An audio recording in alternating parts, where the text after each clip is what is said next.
की क्लास में हम एक नया टॉपिक स्ट्रक्चर डिस्कस करने जा रहे हैं। तो सबसे पहले जो है हम ये देख लेते हैं कि स्ट्रक्चर्स के थ्रू हम किस तरीके से प्रोग्रामिंग कर सकते हैं। तो देखिए इस प्रोग्राम के अंदर सबसे पहले हमें हेडर फाइलों को इंक्लूड करना है। Hash include stdio.h। तो ये हेडर फाइल इंक्लूड होने के बाद यहाँ पर हम स्ट्रक्चर का डिक्लेरेशन करते हैं। struct स्ट्रक्ट ये हमारा कीवर्ड है स्ट्रक्ट, और स्ट्रक्चर का नाम है सपोज student स्टूडेंट, और इस स्ट्रक्चर को हम इस कर्ली ब्रेसेस के थ्रू जो है डिक्लेयर करते हैं। तो सबसे पहला माना उसका रोल नंबर है, इंटीजर रोल। सेकंड जो है उसका नाम है, तो उसको कैरेक्टर टाइप की एक स्ट्रिंग हो जाएगी, और साइज हमने ले लिया सपोज 10। थर्ड उसका परसेंटेज है, FLOAT फ्लोट, और PER ये परसेंटेज के लिए हो गया। तो हमने एक स्ट्रक्चर बनाया। जब भी हम स्ट्रक्चर बनाते हैं तो उसको लास्ट में जो है डिक्लेरेशन उसका सेमीकोलन से करते हैं, जैसा कि हमने यहाँ पर करा है। अब हम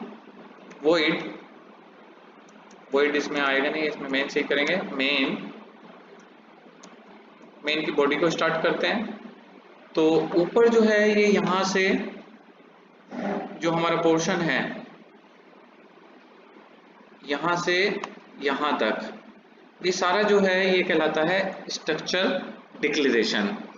और स्ट्रक्चर डिक्लेरेशन हमारा किस काम आता है? ये बेसिकली स्ट्रक्चर को डिफाइन करने के काम में आता है कि आखिर ये स्ट्रक्चर काम क्या करेगा। तो ये हमने मेन से बाहर इसलिए रखा है अगर हमें इसको ग्लोबल बनाना है। अगर हम इसको लोकल बनाना चाह रहे हैं तो हम इसको यही चीज को हम यहाँ पर मेन के अंदर डिफाइन कर देंगे। तो जब भी हम स्ट्रक्चर को डिक्लेयर करेंगे तो स्ट्रक्चर से केवल उसके फॉर्मेट के बारे में पता चलता है, पर कोई भी मेमोरी ऑक्यूपाई नहीं होती।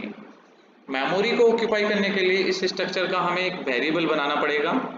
तो वेरिएबल बनाने के लिए क्या करते हैं हम? struct स्ट्रक्चर का नाम student, और फिर एक वेरिएबल का नाम। वेरिएबल मान लिया हमने क्या है, s। तो ये हमारा वेरिएबल डिक्लेयर हो गया इस स्ट्रक्चर का। और जब भी हम स्ट्रक्चर का वेरिएबल डिफाइन करेंगे यहाँ पर जो है, तो तभी उस स्ट्रक्चर के कोरस्पॉन्डिंग मेमोरी जो है कंपाइलर अलोकेट करेगा।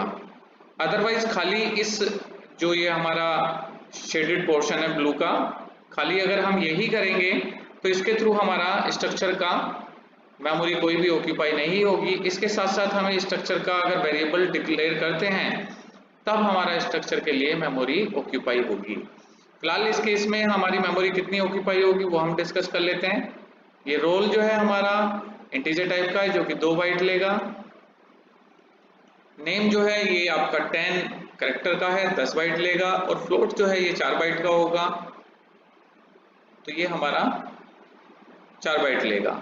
अगर यहाँ इंटीजर, बहुत से कंपाइलर इंटीजर को 4 बाइट का लेते हैं, कैरेक्टर को 1 बाइट का, और फ्लोट को भी फिर 4 बाइट का लेते हैं।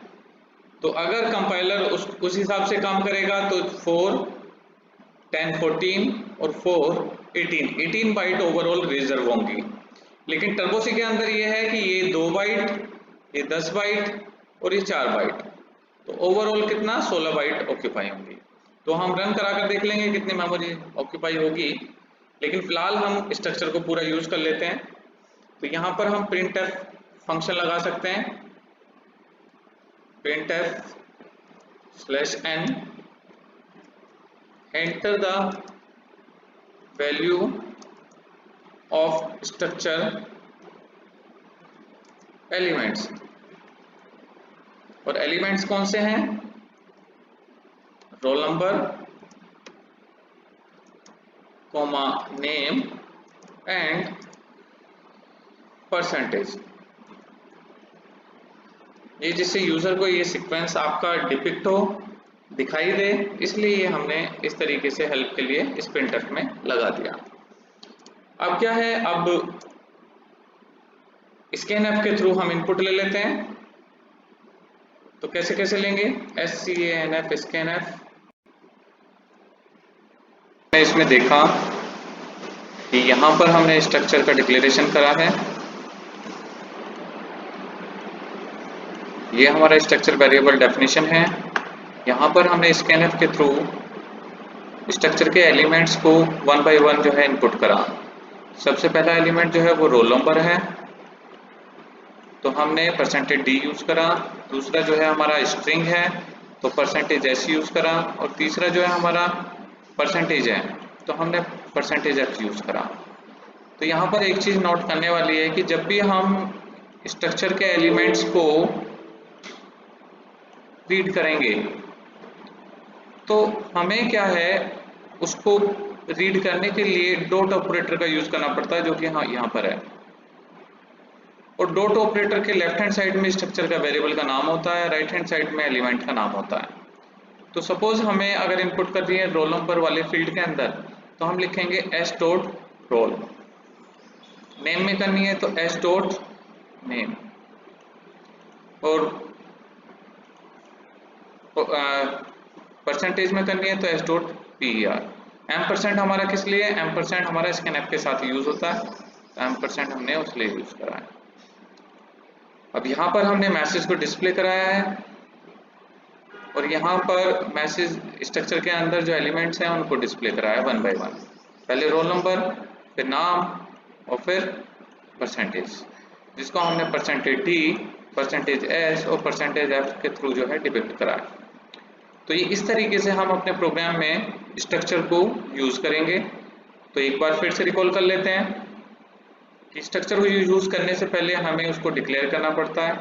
तो ये स्ट्रक्चर का डिक्लेरेशन है, ये मेन के बाहर आएगा तो ये ग्लोबल डिक्लेरेशन कहलाएगा। अगर हम यहाँ पर मेन के अंदर यूज करेंगे तो लोकल डिक्लेरेशन कहलाएगा।